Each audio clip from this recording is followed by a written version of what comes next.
Hey everybody, it's Tony Big T Bariatric and I'm back at you with another video.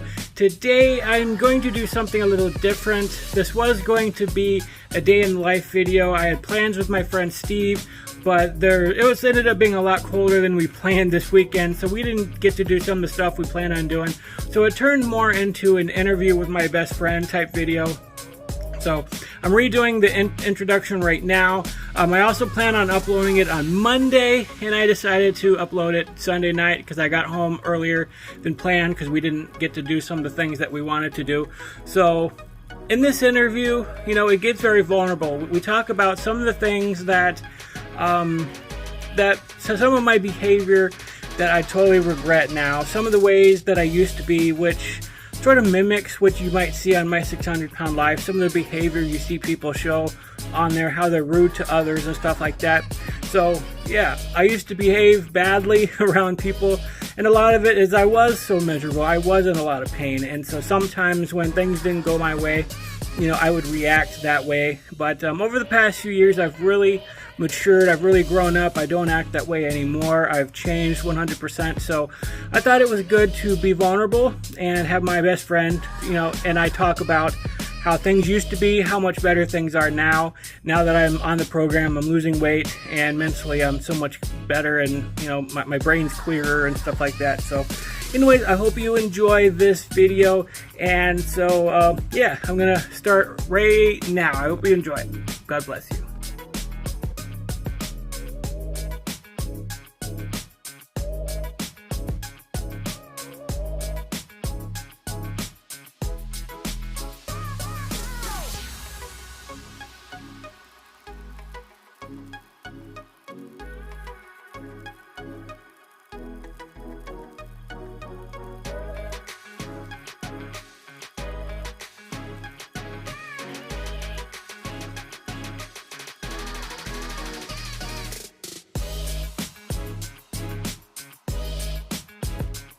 There's nothing colder in the planet on a winter's day in Michigan than a gas station, especially when it's windy. I don't know how it gets so cold, but probably should have brought a jacket.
Alright, I made it to Steve's house, and this is his yard.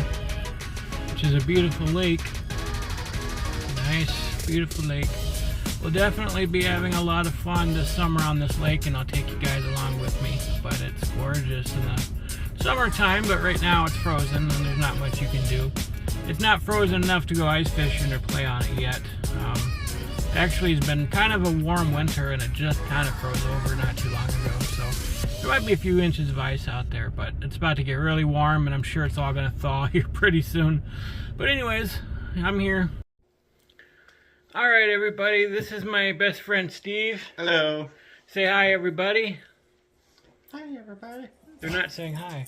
Well, because they need to say hi to Dexter. Oh, Dexter's back there. Steve's got two awesome dogs. There's Keely right here. Say hi, Keely. Hi, Keely. Pretty girl. And Dexter's behind us there, figuring out what's going on. He likes the attention. Well, Steve's been my best friend for like 20 years, which is way, way, way too long. Yes, way too long. Way too long. Keely's blocking him now. She wants to be internet famous. Yes. How can I help you? Can I help you? She's like, I'm here for the interview. She's a very curious dog. You guys are done now. So, I just kind of wanted to talk with Steve here about what it's like having me as his friend. In terms of what it's like having a big person as a friend, somebody who's been through the ups and downs that I have. What are some of your favorite memories of us? Oh, are you sure you want me to share my favorite memories? Your favorite memories? Well, my favorite, the one that always comes to mind is when you talked about several videos ago of parking 2 spaces further away from the door. That one was the best because before we went to the store, he was like, I need you to start challenging me to do better and get more exercise. So when we went to the store, I figured, hey, 2 extra spots would be a little bit more exercise for him. But turns out, oh, that was horrid. He yelled at me and screamed at me and was mad at me for like 3 weeks. And it's almost like having a girlfriend. Hey, right, Keely? Yeah, you see a lot of people and then the show and My 600 Pound Life and stuff, and they just have an attitude from hell towards people and people who help them even. And, I say all the time, I used to act like that, it was, you're just miserable all the time. And so, just having to do a little bit more when you feel like you're already overburdened and maxed as it is, just walking a few steps, It's just but how have things changed over the past year or so since I've been undergoing this weight loss transition? Well, nothing. You still yell at me. No, it's kidding.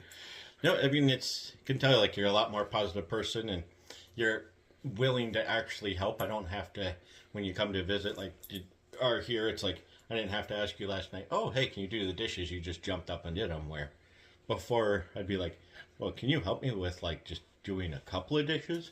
And that was just unheard of. It's like, how dare you ask me? I am a guest in your house. You do not ask. And it's like, no, you've been here for 20 years. You're not a guest anymore. Yeah, I'm not a guest. Yeah, no. This is my second home. Even though he keeps trying to kidnap my dogs and cats all the time. Won't they? Yeah. But no, it's definitely changed. Because a lot more. I feel like you can tolerate more. It's like, explode and blow up at the first mention of, can you pick that up? Or yeah. So. Yeah, there's certainly a lot of regrets that I have, behavior-wise, and things that I've, had to work on myself. I had to become more mature and grown up and realize that, I can't expect people to do everything for me just because I can't do it myself. So that's one of the driving factors that led me to wanting to lose weight, is wanting to be a better person and to be more active and to be able to do things. Were there times in our friendship that you thought I wasn't going to live very much longer if I continued? Oh, yeah, definitely. Especially the last, probably 5 years. Just because, you just didn't seem to have, any care or interest to really lose the weight or, try and improve. It was just more, well, this is who I am and just accept me. It's like, even though the doctors, everybody else told you 10 years ago, well, if you don't lose the weight in 10 years, you're going to be dead. And it's like, well, it's already kind of past the time. Like I said, when you've stayed the night here, I mean, I have sleep apnea, but so do you. And it's like, I'd walk by you and you wouldn't be breathing and everything. I'm like, oh, great, he's dead. You know? It's like, I can laugh about it now. It's like, yeah, there were many scary times where it was like, I'd walk by and it's like, you alive still? Or did you just die on me? Yeah. Yeah, it's very interesting. You had your own weight loss journey. You only had to lose like 50 pounds. Yep. But what was the impact of that 50 pounds on your body? On your body, it's a huge toll. I mean, it's like, as far as, like I said, just with sleep apnea, sleeping a little bit better. But, I mean, even that alone, just losing the 40 pounds that I've lost, it's like I can take a nap on the couch and not have to have my CPAP on. You know, and so just with that, and then also just the joints, like my back and knees and stuff. You know, I have bad back and knees, just like Tony here, but I mean, I've noticed a world of difference just losing the 40 pounds, like how much difference that has helped my body, you know, and just me being able to get around. So when they talk about health at any size, you think that's crap? Like you can be healthy and be 50 pounds overweight. And even though you didn't look overweight and nobody ever said that you were overweight, there was a significant issue within your body. Right. Yeah. I mean, it's like you've talked about in the past of just how it seems like in today's culture, you know, it's people now celebrate being fat. And, you know, it's like, I think you've done several reaction videos and you just get on YouTube or Facebook or anything and there's just video after video of, oh, watch me eat all this food, and it's just sickening, but then they're just like, but I'm healthy, you know, and it's just sad. It's like, you know, it's not a way to live your life. That's why I get frustrated at him and other people who are like, Tony, you're getting big there, you know, you need to lose some weight, and I'd be like, I'm fine, I'm healthy, there ain't no problem, but then he'd, you know, tell me how I, you know, stop sleeping, or I'd stop breathing in my sleep, or, you know, you'd see me limping around. I could barely get up and help or do anything because I was so big that every joint in my body hurt. So I had to pick you up off the couch and that hurt my back. Yeah, I mean, I couldn't even get up off the couch. He had to pick me up, and now I can get up just fine. You know, just losing the weight that I have. So, yeah, there's been a lot of huge changes and benefits to just losing a little bit of weight. Oh, of course, like one kitty that's coming to see us now, Lena, she doesn't like because he's not as fluffy. Yeah. That's what he told me. She's like, he's not as fluffy. But. Yeah. She loves me because, you know, I'm a big pillow now, so. Trying not to get her butt up in the camera. She's a pretty girl, though. Good affectionate. Right. I was telling Steve she scared me last night because I had my Amazon Fire and I was reading a book, and so it was dark, and so I just all of a sudden just saw these eyes, just glowing eyes to my left. And I was like, I'm not even gonna look and see what that is. I was scared, and then it went away. I'm like, okay. And then it came back like 10 minutes later. I'm like, oh, there's those eyes again. Something's watching me. And I was like, okay, I'm gonna see what it is. Well, it was her. He always thinks it's my dead dog coming to visit him. So he freaks out. She's a cuddler. Every time I come over, she just gets so excited and jumps on me. And she just is using you for the pets. As long as you pet me, that's all I care. Is there anything else you'd like to say? I mean, as far as like just being like your friend, it's, you know, if people have, you know, friends that are overweight and don't understand it, it's like, yeah, one, learn to be patient with them and, you know, kind of put yourself in their shoes, but at the same time, you know, don't allow them just to keep making excuses of, well, I can't do that because I'm fat, I can't do this. It's like, no, you can do it. Mm-hmm. You know, you just got to get out of that mindset, and just being friends with a bigger person, like, yeah, just be patient, encourage them, and help them. You know, don't just sit there and, oh, you're fat. Like, you know, encourage them on like just their small accomplishments. It's like, hey, I lost 5 pounds. Awesome. Don't go celebrate with food like Tony always used to like to go do. But it's like, hey, let's have a movie night or a game night or like just something where you go and you celebrate. Just even the small, little steps, but just know that we're all human and we're all gonna get mad and frustrated at each other. But just be there to encourage. And sometimes, I know a time in our relationship with Tony, I hadn't come to the point where it was like I just told him he wasn't welcome over here because he was being so disrespectful, and he got to a point where he was breaking my furniture and stuff. I'm like, I just can't have you here anymore. Like, yeah, it sucked. It was tough love, but sometimes you need to do that to help that person also. And it's like there's nothing wrong with tough love. Yeah, that's why the fat positivity movement, they want to make it where it's just complete acceptance no matter what, and they don't see the consequences of their behavior, of their actions, of breaking furniture or being able to get a job or things like that. And so their behavior really does impact other people. And I know I was being vulnerable by getting my friend Steve on here because he just shared some stuff that I'm not proud of. But that's behavior that I had in the past that that a lot of people who are bigger have that same behavior. And so, they don't have a right to treat people that way, especially friends, especially family members who are actively trying to help them and get them to lose weight, So there's a right way and a wrong way to do it. And, having friends who enable you and stuff like that, like we'd go out and, we'd get some Chinese food and you'd spend $50. My meal was $7. Yeah, meal was $7, and so it's you get to a point where you're taking advantage of people and treating them like trash because they want to help you, and soon before you know it, you're going to find yourself lonely. You're not going to have anybody. You're going to lose all your friends. Your family's going to want to stop helping you, just like Tammy's family pretty much gave up on her. Like she went through every member of the family and lived with everybody, and it got to a point where nobody wanted to be around her. So, so. It's kind of scary to share some of that about my past, but, we're looking forward to the future, and, he sees some huge changes, and...